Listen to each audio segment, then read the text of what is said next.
Hey guys, what's going on? Here I am back with another video for you. This time around I found a game that isn't even out yet, but I got to play the demo, which is available on Steam. It's a game that comes out on November 7th. It's called Skopje 83, and everybody's saying that this looks like some sort of STALKER Meets Borderlands, which kind of more or less a smaller budget, smaller scale than you might imagine by that description. But I did play the demo. I have some good stuff to say about it. I have some bad stuff to say about it. I really had to get in on this because looking at the trailers, the game looks very, very interesting. The graphic style is very unique. I played it for a little over an hour and I got some stuff to say about it. So this is a roguelite type of game. You're supposed to be dying repeatedly and stuff gets randomly generated in the map. Enemies get randomly placed around and loot as well. And you respawn in this bunker. Right outside the bunker you have a truck or a bus actually. This is one of the main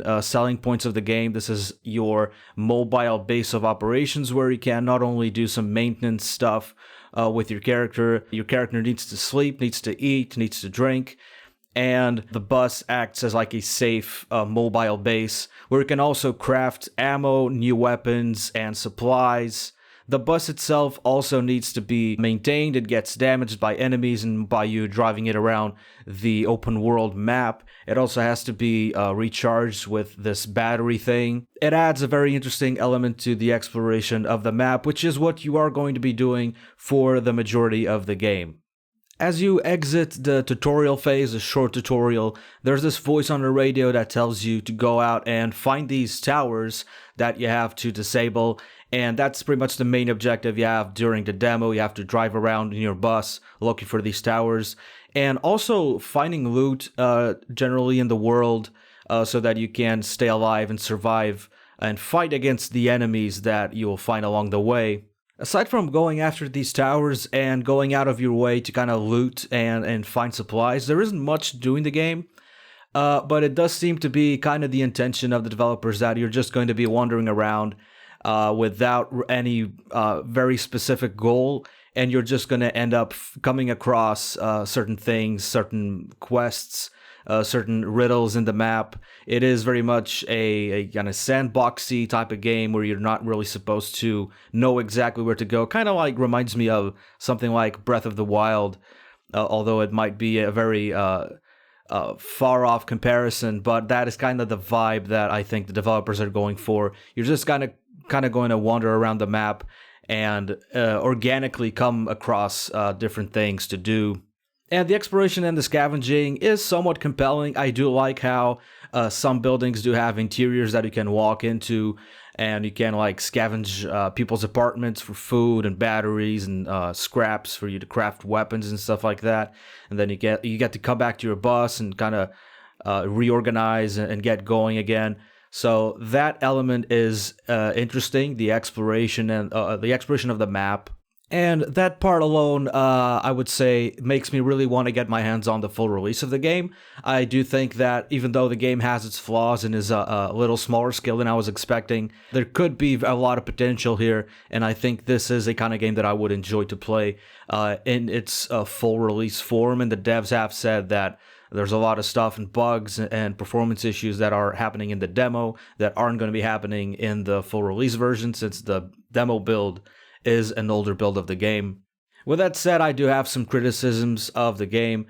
Like, for example, as I said, the objectives are sometimes feel a little bit few and far between. The overall goal of the game seems kind of vague. It does appear that the game has this count of the days. So the days will go by as you play, and then in the 8th day, I think there's a nuclear bomb that goes off and you die. And so you have to beat the whole game in 8 days or something like that. I didn't really get to experience that in the demo. I don't think there's enough content to get you really through those 8 days in the demo. But hopefully there is a lot more objectives, a lot more side goals that are going to pop up in the full release game, because in the demo it does feel like there's not all that much to do. Also, the roguelite elements are really extremely light. Like I didn't really feel like there was much changing between deaths.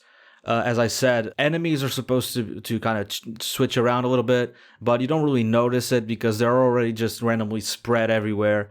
So, and also the loot is also randomly spread everywhere. But aside from how your perks reset when you die, you do have these perks that you get to pick one of sets of 3 every time you level up. They also reset when you die. So you lose some of your gear when you die, but aside from that, the roguelite aspects don't seem to really be bringing a lot to the table. But maybe that is a something that is more properly reflected in the full release and not in the demo. I would kind of like to see that. And then one final gripe I do have with the game is that the inventory management is sometimes a little bit clunky. Your backpack space is a little limited, and I would like to have some storage area in the bus. But then I tried throwing items on the floor of the bus, and they just went right through, and they just stood there on the floor of the map, and I didn't know if they were going to respawn or not, so I just picked them back up. I would also appreciate the ability to just consume food items or other consumables straight from the cabinets and the little storage containers you find around the map, because that saves you the extra move of having to put stuff in your backpack so that then you can interact with the stuff you just picked up. Aside from that, minor bugs. Performance was a bit lacking, but the devs say that it is normal because the build was an old build that they used for the demo. And then I kind of just walked around, killed some enemies, explored the map. The map has a very good variety of scenery and locations. Even if you open the map, it seems a bit small, but I think they did a good job populating the map with all sorts of assets and varied, color palettes and stuff. That it does look very diverse, and it does push you to go and explore and look at all the different buildings. You see an interesting building off in the distance, and you can probably walk into the building and loot it. The combat aspect is maybe also a little bit lacking. All the elements, there's the enemies, I'm sorry. There's like 3 or 4 types that I found, at least in the demo. They all kind of act like these brainless zombies that just rush you and try to melee you. There's one zombie that kind of has a cannon on his back and tries to shoot you from afar. Relatively easy to deal with. I did have to fight this robot that kicked my ass when I was trying to disable this tower. It was the first time I think I died in the game. And it was just tanking all my bullets. I don't know if it had some sort of a weak point that I was missing or something. But the combat isn't too complex. There's this cool move you can do, which is a dash that helps you kind of traverse the map and dodge certain attacks. But the combat really isn't very complex. It did feel a lot like a Borderlands type of combat, maybe a little bit more simple.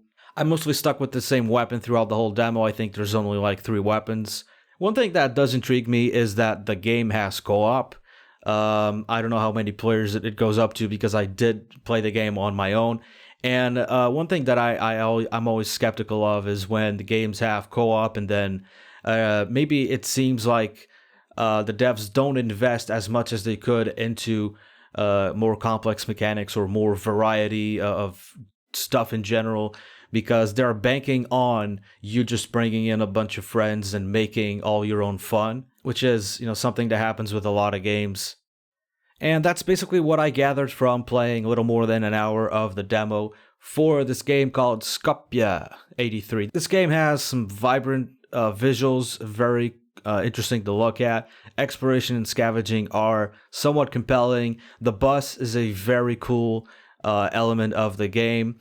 The game does seem to have its flaws, especially when it comes to variety of objectives, stuff to do, and maybe minor bugs. But for a smaller indie game of what seems like a fledgling studio, it does seem like a very interesting concept that I would maybe like to get my hands on when it releases fully on November the 7th in about 2 weeks. So if I were you, I would keep my eye out for this game as well. Skopje 83, very weird name, but it's looking like a very interesting game. Give it a follow on Steam or a wishlist maybe. And if you know any more of these weird, interesting looking games that are about to come out or coming out in the future, or even old classics, anything, that you would like to recommend, please leave it down in the comments. Use the comment section to leave your recommendations and let me know about what's going on. Also, leave a like and a sub if you did enjoy the video, and if you'd like to keep getting more of these videos where I try to bring you interesting indie games, lesser known stuff. And that's going to be it for this video. Once again, leave a like, sub, and a comment, and I'll see you in hopefully another interesting indie game that you didn't know about. See you in the next video. Bye-bye.